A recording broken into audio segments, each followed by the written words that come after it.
Yun guys, how to make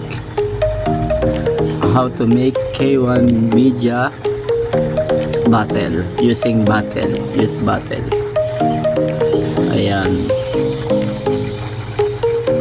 ang kailangan nyo ay use bottle.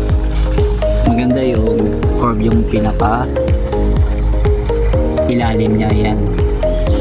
Tapos kailangan nyo din ng K1 media, tapos yung aerator, itong ano na to, top filter. For bottle holder, kailangan nyo rin ng yung rubber niya para kumapit yung bottle. Yan, yung itim, yung dark, yung black color niyan. Tapos yung gagawin nyo lang, butasan nyo yung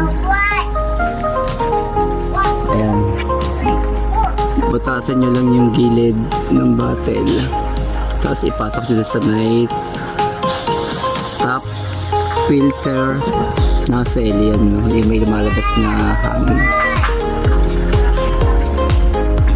Tapos ang pambutas nyo rito, dyan sa ibabaw, lalagyan nyo rin ng butas yan. Lagyan nyo ng maraming butas gamit ang soldering iron.